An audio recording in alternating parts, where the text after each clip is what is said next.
tous, donc on avait vu la dernière fois que Napoléon en fait voulait stabiliser la France, qu'il avait donc pris le pouvoir par la force, ce qu'on avait appelé un coup d'État.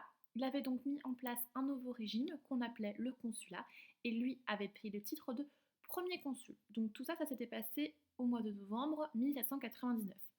On va remonter un petit peu, enfin passer un petit peu maintenant dans le temps et va voir qu'une nouvelle étape est par la suite franchie.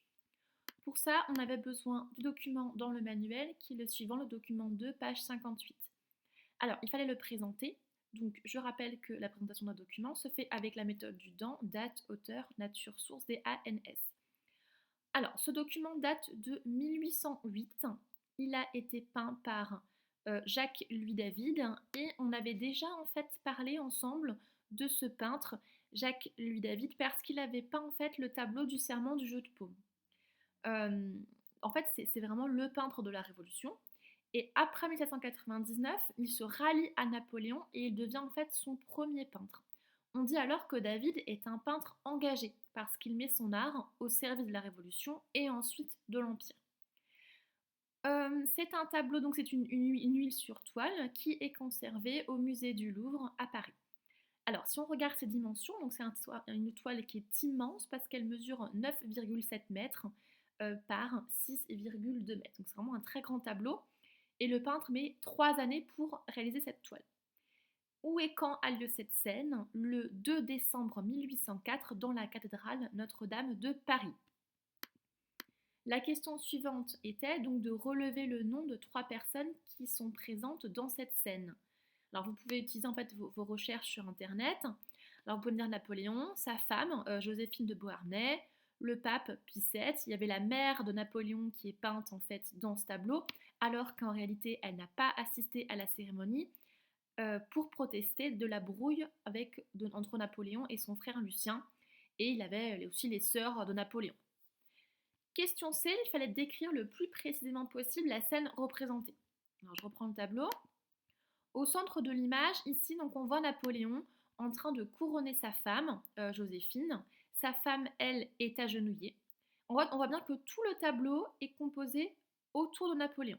Tous les regards, là, se tournent vers lui, vers, en fait, plus précisément, la couronne qu'il va poser sur la tête de son épouse. Napoléon lui-même a une couronne de laurier sur la tête et il est vêtu en fait du manteau impérial, tout comme sa femme, rouge et blanc. Sur sa droite en fait, on peut voir le pape Pie VII et d'autres membres du clergé. On voit aussi le public. En réalité, en fait, il y avait plus de 150 personnes qui assistent à la scène. Et au niveau du décor, deux puissantes colonnes ici encadrent la scène du sacre. Donc, quel événement est représenté? Je viens de le dire, c'est le sacre de Napoléon Bonaparte. Il fallait ensuite me donner la définition du sacre. Alors, qu'est-ce qu'un sacre? Un sacre, c'est une cérémonie par laquelle, alors là, c'est ici Napoléon qui devient empereur. Un sacre, c'est une cérémonie religieuse qui donne un caractère sacré, donc ça veut dire en rapport avec Dieu, à une personne. Et vous, dans vos cours d'histoire au collège, vous avez déjà entendu parler en fait de cette notion de sacre parce que c'était les rois de France qui se faisaient sacrer à partir de 1027 dans la cathédrale de Reims. Qu'est-ce qui vient de se passer? Donc ici, en fait, Napoléon vient de se faire sacrer empereur par le pape Pie VII. Il s'est couronné lui-même et maintenant il couronne sa femme. Alors vous allez me dire, mais qu'est-ce que c'est qu'un empereur et quelle est la différence entre un roi et un empereur? Eh bien, dans les faits, c'est quasiment la même chose. En fait, l'empereur, c'est le chef d'un empire. Et un empire, c'est quoi? C'est un régime politique dans lequel les pouvoirs sont concentrés dans les mains d'une seule personne, donc l'empereur. Et l'empire désigne aussi l'ensemble des territoires qui sont contrôlés par l'empereur, donc là en l'occurrence par la France. Et pourquoi Napoléon choisit de se couronner empereur? Ça fait en fait référence à l'Empire romain, qui est un titre très prestigieux, parce que l'Empire était très vaste. Donc volontairement en fait Napoléon ici fait référence à l'Empire romain, dans ce tableau là on fait bien référence à l'Empire romain. Le décor, là surtout avec les colonnes, ou avec la présence de la couleur rouge, rappelle l'Antiquité et montre la fascination de Napoléon pour l'Empire romain.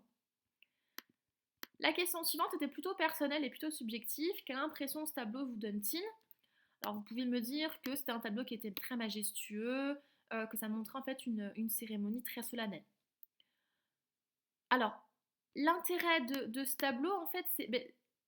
Ah pardon, je vais trop vite. Qu'est-ce qu'on peut déduire sur le pouvoir de Napoléon après cet événement?